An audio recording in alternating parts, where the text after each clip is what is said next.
करने जा रहे हैं वो बिहार बोर्ड के क्लास 8th का लेसन 5 है। 1 2 3 लेसन का नाम है। लेकिन यह कोई भी रीडिंग जो होता है किसी भी बेसिक लर्नर के लिए फ़ायदेमंद होता है। तो कोई भी जो पर्सन है अगर रीडिंग की प्रैक्टिस करना चाहता है तो इसको भी कर सकता है 8th क्लास को इग्नोर करते हुए, ठीक है, क्योंकि रीडिंग का जो है प्रैक्टिस सबको करना चाहिए। तो चलिए शुरू करते हैं लेसन 5 का 1 2 3। इस लेसन को हम जो रीड करने जा रहे हैं उस पर खास करके हम फोकस करेंगे कि जहाँ पे मिस्टेक्स करते हैं लोग, जहाँ पे रॉन्ग प्रोनाउंसिएशन करते हैं। दूसरी चीज़ है कि हम जो ये करेंगे वो ग्रुप वाइज करेंगे, थोड़ा सा मतलब धीमे पेस रखेंगे, स्लो पेस रखेंगे ताकि आप लोग भी कैच कर पाओ, आप लोग भी समझ पाओ। आप लोगों को करना क्या है, जो मैं रीड करूँगा आपको भी साथ में रीड करना होगा, तभी सही प्रैक्टिस हो पाएगी। सही से आप कहीं बैठ जाइएगा और वहाँ पे जैसे जैसे मैं बोलूँगा आपको भी रीड करना है वैसे ही, क्योंकि प्रोनाउंसिएशन की जो प्रैक्टिस होती है खास करके एक नकल करके दूसरों की कॉपी करके अच्छे से प्रैक्टिस हो पाती है, राइट। अगर आपको कोई भी क्वेश्चन हो तो आप पूछ सकते हैं। चलिए शुरू करते हैं वार्मर से। Some people use their body language. Easy लिखा हुआ है, ईजी को हम दो प्रोनाउंसिएशन होता है, एक होता है ईजी भी कह देते हैं और दूसरा फॉर एग्जाम्पल भी कह देते हैं। तो चलिए हम कह देते हैं for example fingers, eyes, facial expressions. Facial expressions अब क्या है, यहाँ पे ईटीसी है, ईटीसी का हम प्रोनाउंसिएशन करते हैं इटसेट्रा, इटसेट्रा, इटसेट्रा, इटसेट्रा। कई लोग इसका गलत प्रोनाउंसिएशन कहते हैं, एक्सेट्रा कह देते हैं या ईटीसी कह देते हैं, जो कि सही नहीं होगा। इसको कहना अच्छा होगा इटसेट्रा। तो मैं भी वही कह रहा हूँ, इटसेट्रा टू एक्सप्रेस देमसेल्व्स। इसको एक लाइन में फिर पढ़ूँ। Some people use their body language eg, fingers, eyes, facial expressions etcetera to express themselves. Have you met such persons? If yes, where did you meet them? Did you get a chance to interact with any one of them? यहाँ पे of नहीं कहेंगे, of, वो का sound आता है of.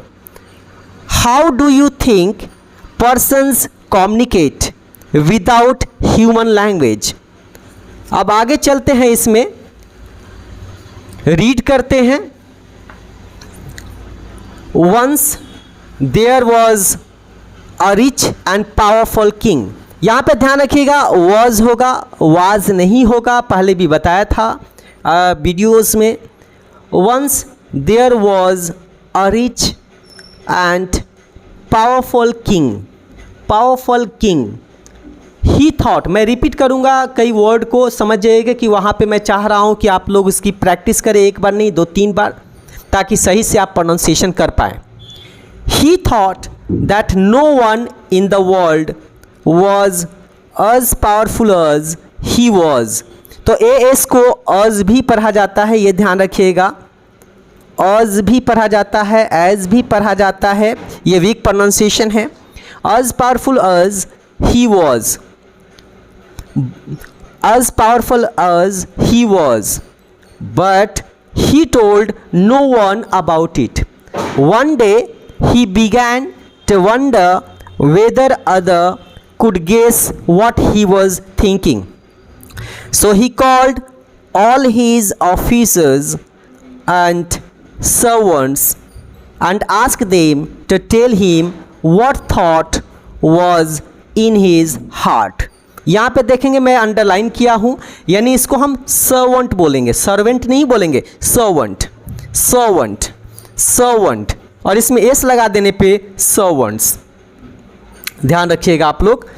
Many of them made guesses but no one could satisfy the king with his answer.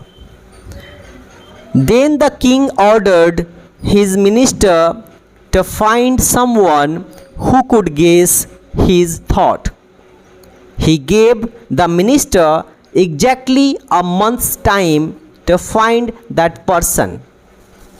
The minister searched everywhere, but he could not find anyone who could guess the thought in the king's mind. As the month was coming to a close, the minister became quite desperate. Desperate. इसको पढ़ेंगे desperate. Desperate. But his daughter cheered him up. But his daughter cheered him up by saying that she would find the right man for the job. All right, let's see what you can do, said the minister. तो आप इतना practice कीजिए, अगला जो है अगला page जो है अगले पार्ट में मैं आपको रीड करके बताऊंगा। तब तक के लिए धन्यवाद।